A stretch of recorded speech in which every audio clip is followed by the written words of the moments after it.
Welcome back everyone, my name's Eltimar and we are going to be continuing our Let's Play of Pathfinder Kingmaker. Where we left off last time, we had just gotten Jubilost free of the river, although his cart is still sort of in the river, but whatever. The gnome that stands before you wears dirty and ragged clothes. They used to look stylish and wealthy long ago, but those times are long gone. His black hair is matted, a deep fresh scratch crosses his cheek. Despite of this rather pathetic look, the gnome behaves with an inner dignity and even manages to maintain a superior manner. Jubilost Nartropple, at your grace's service.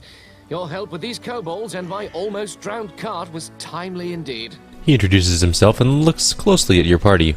By the way, it's a shame no one organized a greeting party when such a famous and popular person as myself arrived to your capital.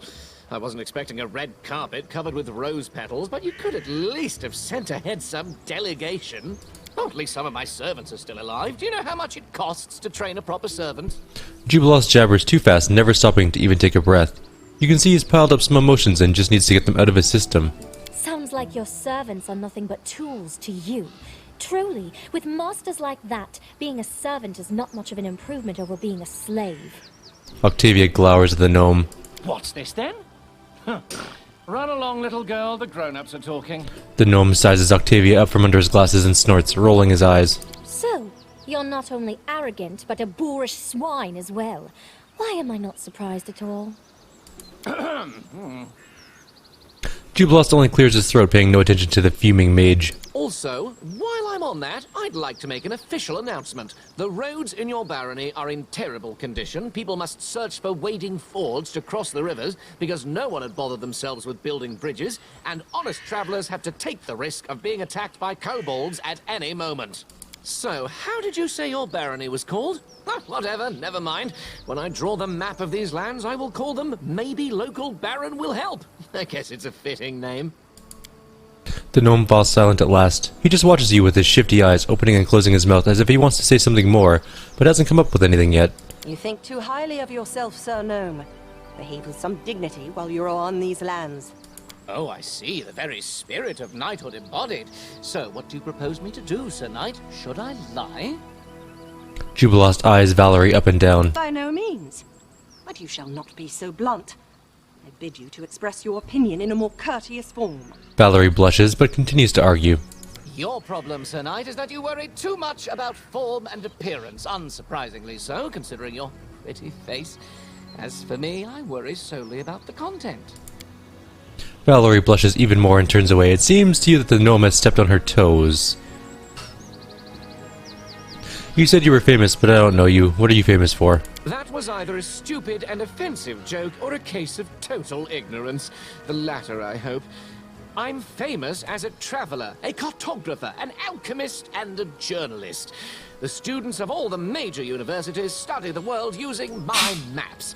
My articles for different journals are well known everywhere, from Andoran to Brevoy. You've definitely read some issues of National Alchemy, haven't you? Jubilost pouches his lips. Culinary Almanac of the Inner Sea? Or the most scandalous one, The Independence, describing benefits and drawbacks of governments and regimes in different states? Didn't read any of these? Oh, well, don't answer that. I don't want to spoil my impression of your barony. It's spoiled enough already. It would be hard for me to write at least something positive otherwise. Wait, the Jubilost Nartropple? Author of the 14.5 eulogies to Pitax? Oh my, every student in the Academy of Grand Arts devoured your books, especially after King Aravetti banned them, tried you in absentia, and sentenced you to death. While not as popular as some of the great bardic schools of the Inner Sea, Pitax's Academy of Grand Arts still manages to attract some students seeking greater specialization. I see at least someone in this shabby barony has at least a rudimentary education, even if they got them in such a dubious establishment as the Pitax Academy of Grand Arts. I was expelled for irreverence. Ha! Is this so? Well, if it is true, then you just might not be beyond hope. So, what happened here? How did your cart end up in the river? My party and I set up camp at the bank of this river. We'd just finished kindling the fire when that purple bastard appeared. Jubilost scratches his chin. You know what he told me? He introduced himself as the king of the kobolds and told me he needed our clothes because he wanted to dress his subjects properly, you see, as long as they've established the kingdom of their own. That's literally what he said. I wonder, where did he learn the words? Obviously, I told him to buzz off. Some kobold wants to strut around wearing the clothes of the great cartographer Jubilos Nartropple. No way. Jubilost's face gets red in resentment. So I've been explaining my position to him, being rather eloquent too, suggesting he and his so-called kingdom might as well fall into the deepest sinkhole. But in the meantime, I've noticed that kobolds have already started to untie my cart. Well, I called my men to keep the cart safe. They couldn't guess what to do on their own, just stood there with their mouths ajar. Then things heated up as the fighting started, and while we were fighting, the ponies dragged the cart to the river. Stupid animals. How do you know that I'm a baron? I've already told you I visited your capital some time ago. Weren't you listening to me? And I'm used to being greeted by officials when I arrive to settlements of at least some importance. The glory of myself and my exploits usually precedes me, and officials usually prefer to be on good terms with me. Jubilost wonders a trifle too heartily and smiles slyly. Yes, you're right. I should have remembered that your lands are in the middle of nowhere, and you don't get updates on important things in time. I said I didn't know that he would come. Jubilost thinks this over, tilting his head. Looks like this thought never occurred to him. So, well, it was nice talking to you, but it's time to go. Hold on, wait a moment. There is one thing you can help me with. Jubilost stops us. You see, long ago there was a dwarven trade route crossing these lands. It connected Five Kings Mountains and the north. The route was so important to the dwarves that they were generous enough to set a number of outposts along it, manned with armed guardians to provide protection for the traders. One of these outposts must be somewhere nearby, lost and completely forsaken, but nothing can avoid the watchful eye of the great cartographer Jubilos Nartropple. I will find this outpost, and I will mark its location on the map. You can trust me on that. Jubilost thrusts out his chest. I'm looking for the troll's lair. Maybe we're looking for the same place. Let's join our efforts and start looking together. Well, you prove to be a capable companion in a case of emergency. I guess I can entrust you with covering my back. Let's go. I will send someone for my cart later. That sounds like a terrible idea. It's still sitting in the river, by the way. Anyways, we do have Jubilost. Jubilost is actually a pretty decent treasurer, so actually we should probably just explore this area a little bit more. We haven't really taken a good look around. There might be some wolves to kill or treasure to gather. A tent to find with kobold sentinels. Lots of sentinels. Oh, excuse me. I had a bit of a sneeze there. Lindsay can shoot the archer. Decent hit. Decent sneak attack, I guess. What was that? What does a boomsayer do? That kind of hurt a little bit. It wasn't too damaging, but...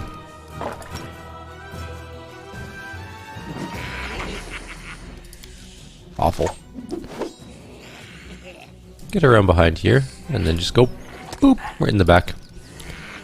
Alrighty, so... I'm gonna start shooting the boomsayer, honestly. It has some sort of weird AoE attack. As for her, I wonder... we'd only be able to hit one, but if we move and do our thing, we can definitely hit more than one. Might hit our own wolf.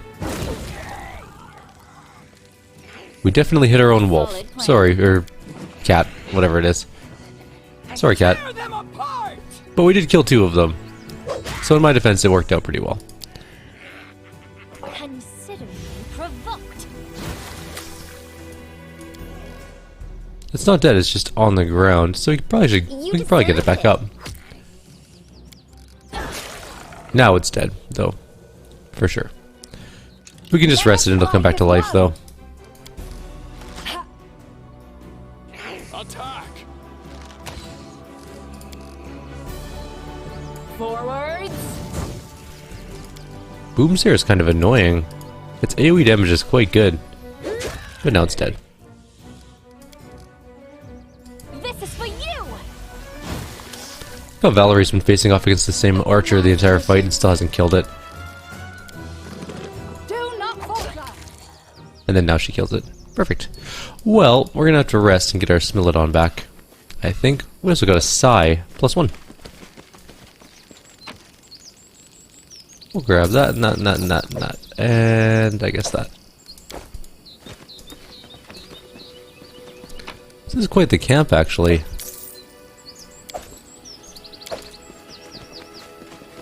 Okay, let's quickly rest. Get our cat back. We're not in a huge rush anyways, I don't think.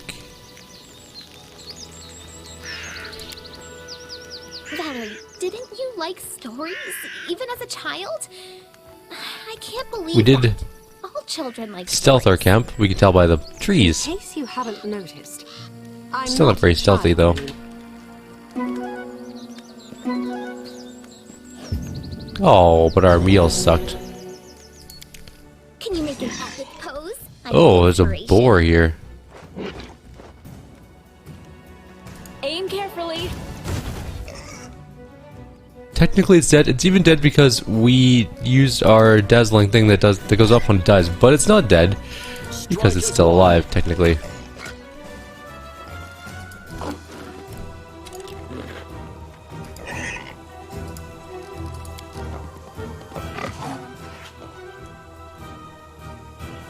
I'll fight if I have to. Could you actually die, please? It's such a weird thing. I don't know. That's the one sort of... No, just fight this one. There we go. Now it's dead.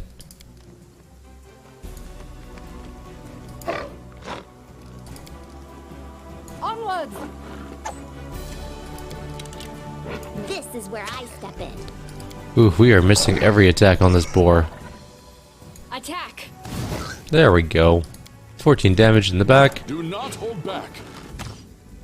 Wasn't expecting us to hit, really. 5 attacks. Here we go. 1, 2, 3, 4, 5. Actually, 4 of them hit. That was pretty good. You can't stop me.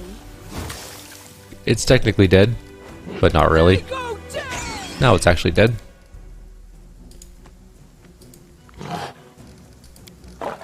Stay behind me. Serves you right. Maybe one day Lindsay will hit things. Or not Lindsay, Plan. Valerie. We shall overcome. I like how it's demoralized from its own death, technically. That's what that sort of glowy thing around it is. It's a demoralizing, or dazzling display, a demoralizing shout, or whatever it is. Something along those lines. Stop doing that, just go to sleep. There we go. Let's finish up our camp. And there we go. Alright. So we have our cat back. We got a crowbar and a potion. We also got a bunch of random junk.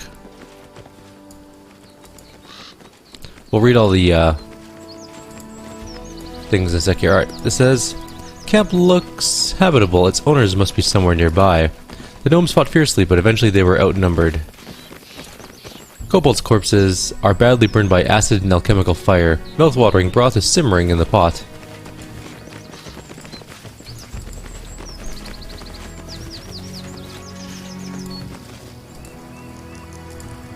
Alright, let's wander to the other side. We're just going to leave these kobold bodies here, because when we leave the zone, we'll be able to pick through them. So it's not a big deal if you don't loot them immediately. But there are 2 sides here we have to explore, and I think one of them has wolves, if I'm not mistaken. There's also ponies. Teensy tiny ponies. Pretty sure this side has wolves. And then our leader charged forward. Hey, we I am now 100% sure this side has wolves.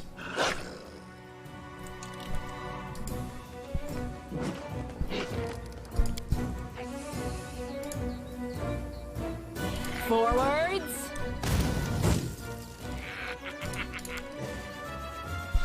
Also, I saw an item in the capital I'm going to buy next time I get there. It's it increases kinetic damage by quite a lot, actually, like 1d6, I think, which is pretty good. Consider me provoked. Ah, Octavia, why do you suck so much at your touch attack? +6 only. We need to get you better at that.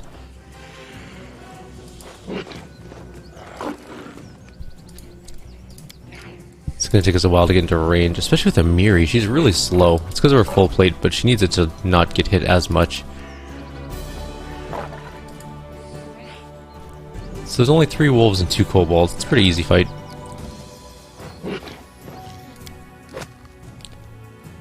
Lindsay can move up and just shoot that badly injured one. Deserved it.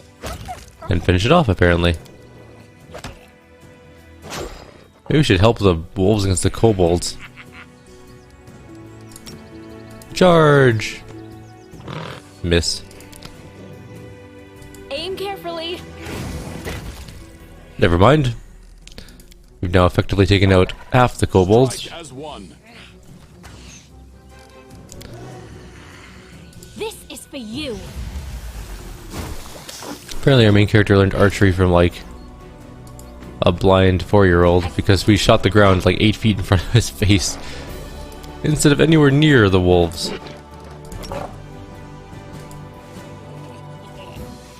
No, it sucks. There we go. I guess that's okay. That's an okay position. It's not the best, not the worst.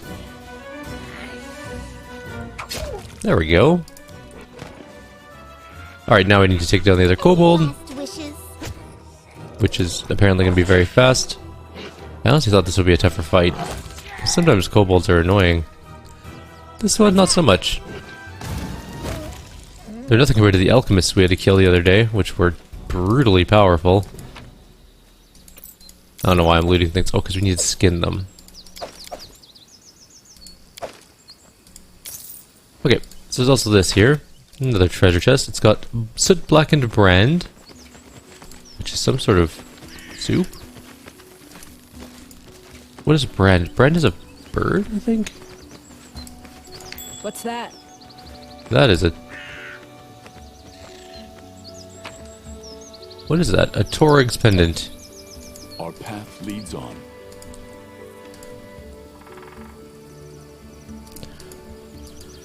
And now we're gonna go to the other side, and then that'll be it for the zone pretty much. We got Jubilos, we have a new treasurer, which is pretty good. Oh, this is a terrible position for Elira to be in. There's an alpha wolf here. Honestly, wasn't expecting the fight to be right there. She'll 5-foot step back. Well, that's not Elira, that's Octavia. Even still, not a good spot for her to be.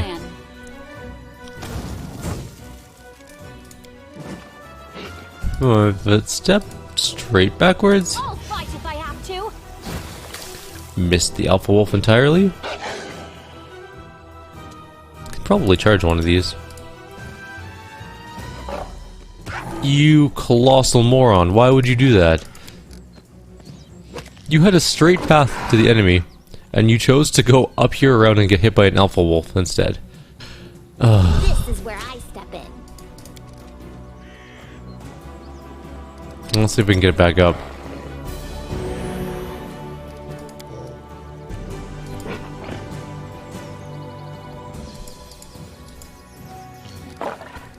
The charge pathing is sometimes a little bit worrying in this game. Let's go tank the alpha wolf. And miss. It's gonna get knocked immediately down. Oh no, it didn't get knocked down. But it's probably going to. Well, let's see if we can demoralize a couple of... Oh, come on. You can't stop me. Well, I almost died finally.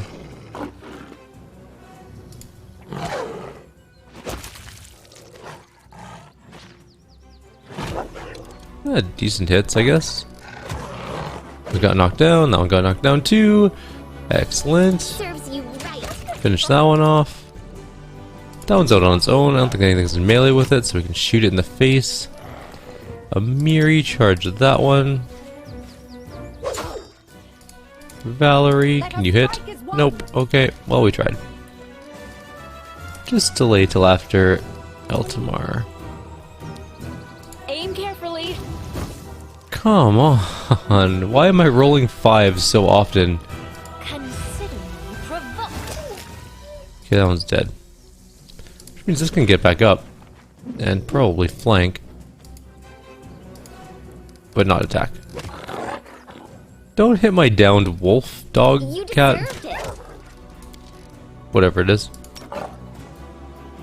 I wish I could see their health, because you really can't. I have no idea what their health is in combat. And it's back down again. Do not falter! Attack! Yay, we hit. That was good. This is for you! Didn't hit with that one. 5 attacks though. Here we go. 1, 2. Perfect. That worked out pretty well. I stand ready. Let's heal up our cats. Even though I have no idea how much life they actually have. Alright. Let's move on over here. There's a tree trunk. With a ring of protection +1. I don't think I can get down there, so I think that's pretty much it. Unless there's something down here. I suppose that is going to be it for our adventures in this area. We can't get over to this side, it won't let us. And so let's see what we get for loot from those kobolds we killed in the center.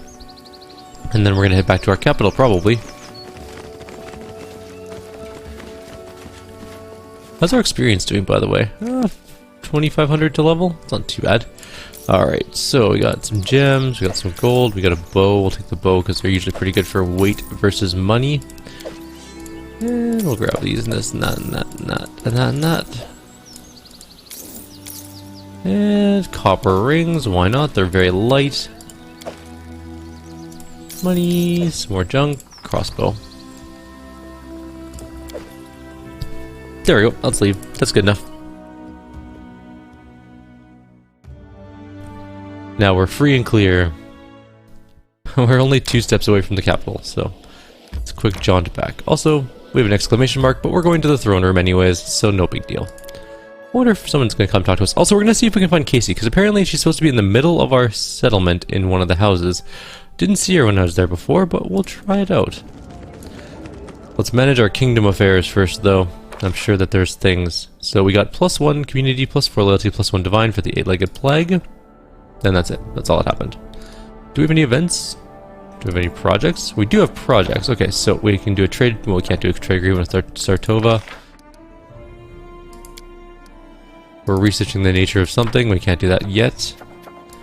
Support the Chancellor's Endeavor, which is Tristan. If I put you there. Oh, we have to wait it out. Damn it. Fine.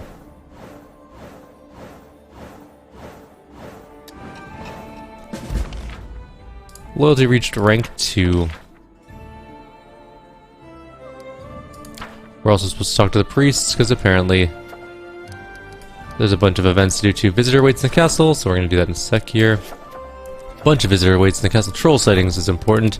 We'll send Amir to tank that, or to handle that. Success chance is 85%, good enough. General wants to talk to us. Proposal for collaboration is with... Right, we need a new treasurer, first of all.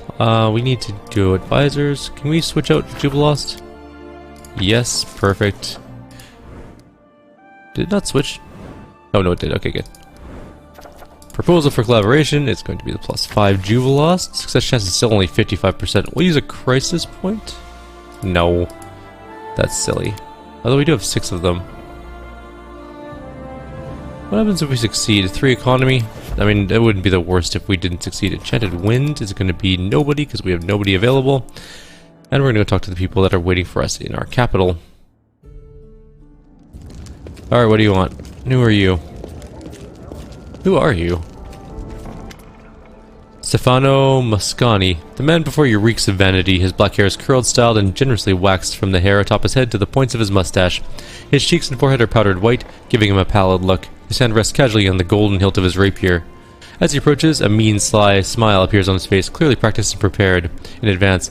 Ah, the ruler of this barony. I'm flattered by your attention. Sir Stefano Moscani of Pitax at your service. What brings a Pitaxian noble to my barony? I was just traveling back home to glorious Pitax after paying a visit to Restov, all in service to King Castruccio Iravetti, though thought I might take a day to visit this place, to visit the capital, Pitax's bold new neighbor. Sir Stefano sniffs and grins. I must say, I really should have spared myself the trouble. It's hardly worth seeing. A 5-year-old could tell you're deliberately trying to offend me, Sir Stefano. Perhaps you could just tell us directly what it is you came for. Sir Stefano stares at you and snorts. You know, the initial goal of my visit was to take measure of your so-called barony to see if you have anything of value to offer to Pitax. And do you know what I found? Nothing. You have absolutely nothing to offer. Sir Stefano continues on without giving you a chance to respond. Military weak, culture weak, economy weak. You best pray to all the gods that my King Iravetti doesn't declare war on you. On the other hand, maybe you should pray he conquers you. This mess of a barony could use the rule of a proper king.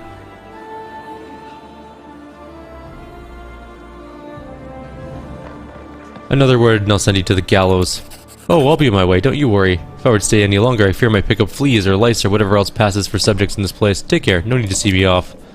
Goodbye, jerk. I look forward to killing you one day. Who's next on the list? Amiri, whose cloak does not move apparently. Amiri looks displeased. Since you may be the troop's chief, listen to what I tell you. You need more people. The ones we have now are weaklings and cowards. If we don't get any good fighters, our neighbors will smash us whenever they want.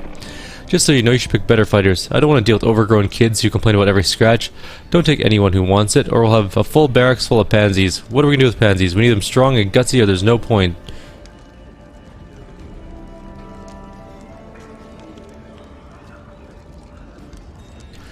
Select those who have... select the strongest and most skillful recruits. I need real fighters. Right, like I say, no idea why I come to you. I can just do it all myself. Yeah, we need good soldiers.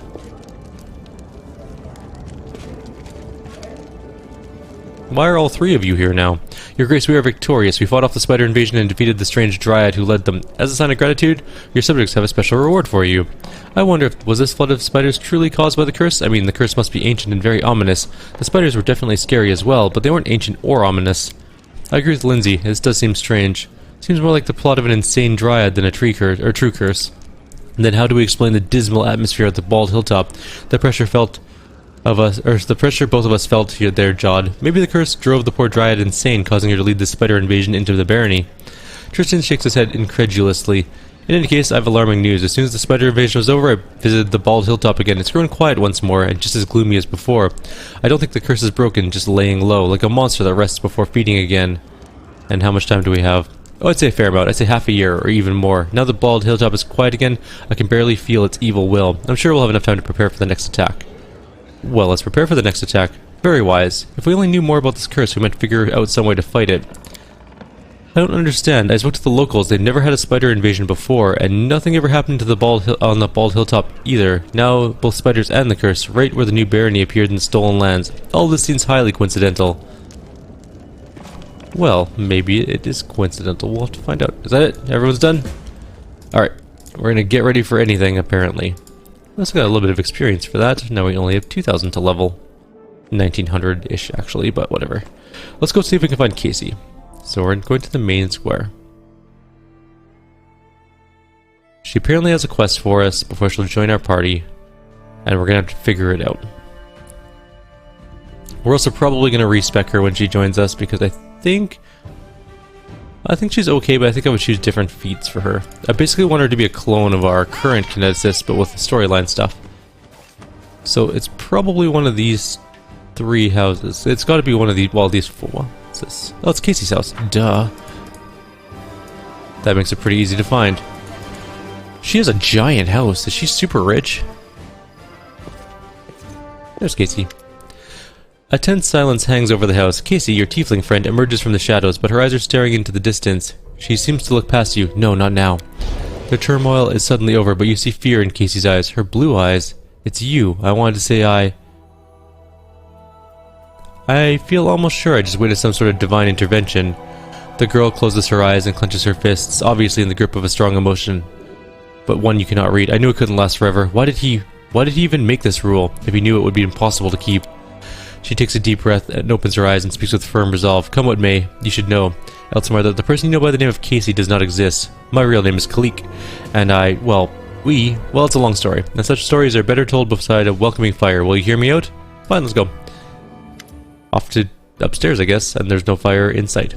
The girl rests her head on her arm and stares off into the distance, lost in memory. Stories by the fire, in the deserts where I was born, my fondest memory. When the day is done, hosts and guests, parents and children, friends and rivals, all gather by the fire under the stars to tell their tales.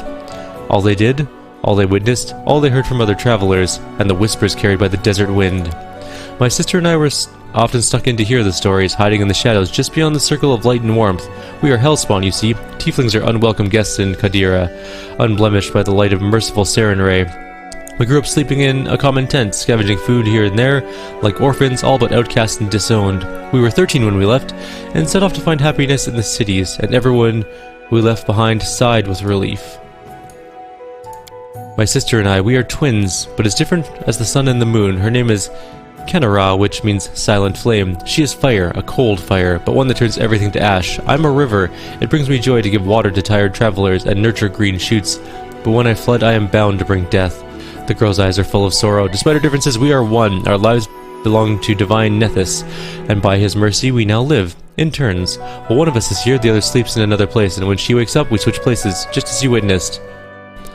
So this is why you didn't remember me when we were talking to Jamandi Eldori. How could I remember you? I'd never met you at the time. That was Kyrieru. She was the one talking to you at the reception and helped you fight off the assassins. We usually write each other notes, recounting in detail all that happened, describing any friends that Kaessi had met. But that time, we switched right in the middle of a mansion engulfed in fire and filled with assassins. Kyrieru didn't have time to write any notes.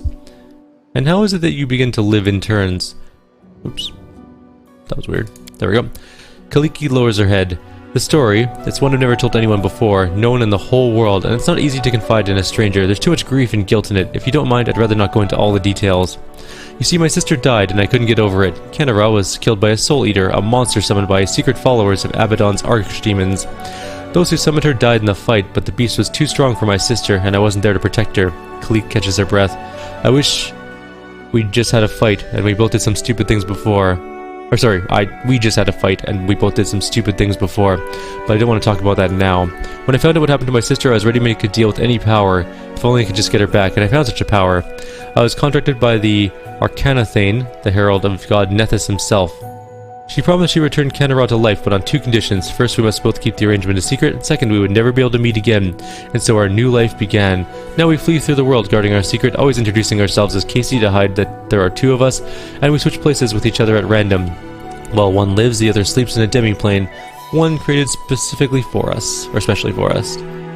You can't control these switches? No, we can't. They happen at random, most often when we're sleeping, but sometimes in broad daylight.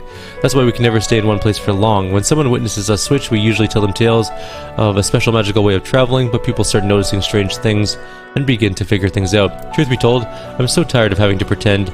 We knew this couldn't last forever, and now the truth is finally out. What's the point in all this?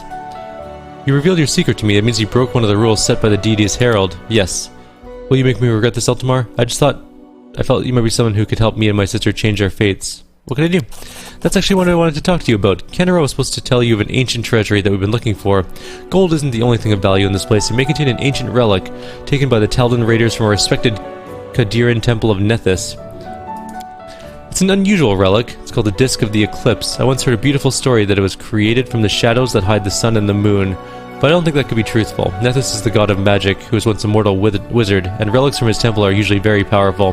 There are many among his followers who think that solving the mysteries of magic, even rivaling their deity, is the best way to serve him. One such follower created the disc long ago in the distant past. According to legend, it gives the owners control over planar travel, but only pairs of wizard bound by unbreakable ties could use it. While one of them traveled the planes, the other was its anchor in our world, and they could switch between. Do you see now why we so desperately wish to find the disc? It might help us understand how the switch between me and Kyrieru works. It should make our divine patron happy. Nethys and his assistant value the desire to understand the mysteries of magic above all else. Sure, if I can help, then I agree. Kalik's eyes get a little warmer. Thank you. I'll wait for you there, at Sorrowflow, and please, let's explore the ruins together. Bring just the two of us. I don't want to give myself away again in front of your companions. Breaking the Arcanathane's conditions once was enough. I have no wish to anger our god. So long. So we have a big quest to do now. We have to go and We march ahead. do Kaessi's quest, because I do want to use her as a character. Also, I'm going to steal her stuff, because that's just the way I roll. Oh, it's locked. We should get like one trickery skill just so we can lockpick things in the capital. Might not be a bad idea, actually. Alright, but we are at 35-ish minutes. We're going to call it here. Like always, if you have any suggestions or comments, please leave them below. Others, I'll see you all next time. We will go to do Kaessi's quest, I guess. Take care, and I'll see you guys next time.